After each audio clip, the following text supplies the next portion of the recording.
Okay, so now we're going to be talking about the autonomic nervous system. Again, autonomic nervous system is just motor commands, but instead of going to the voluntary skeletal muscles, we're going to all of the things that are not under voluntary control but that are effectors. So we're talking about smooth muscle, cardiac muscle, glands, adipose tissue. So these are the effectors that the autonomic nervous system is controlling. Now, you do have two divisions here, okay? We've got the sympathetic division, which is giving us our fight and flight response here. And then we also have the parasympathetic division, which is giving us our rest and digest response. So,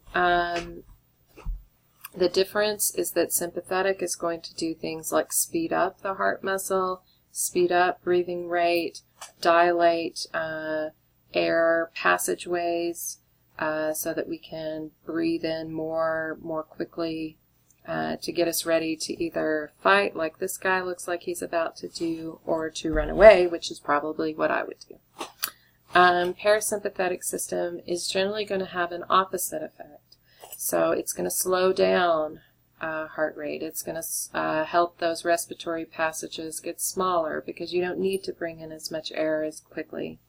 And so that is preparing you to rest and to focus your energy instead on digesting your food. So there's two different divisions and their effects are different, but they do have some commonalities, and let me show you the commonalities here. So they're all going to use 3 different neurons to get from the brain down to the effector. Okay, so this first neuron, which we see in purple, it's going to be starting generally in the hypothalamus. Okay, and it is going to go from hypothalamus either to brainstem area, or we could start hypothalamus and go down to spinal cord area. There it's going to hand off a signal to the red neuron. And this time the name for that second neuron is called the preganglionic.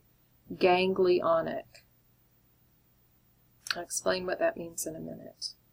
So preganglionic would go from brainstem to this location where it hands it off to the third one, or from spinal cord to this location where it hands it off to the third one. Now notice this third neuron in black here, it's called the postganglionic neuron. Okay? And so notice that its cell body is outside of the spinal cord. And so these collections of cell bodies are called a ganglia. And because it's part of the autonomic nervous system, they're called autonomic ganglia. Okay?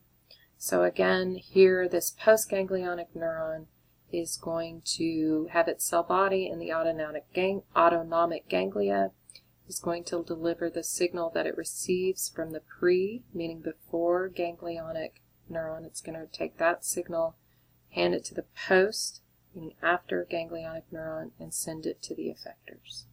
So this is the general structure that's similar between both the sympathetic and the parasympathetic nervous system. What I'm going to focus on the next pages of the lesson are going to be some of the differences between sympathetic and parasympathetic structures.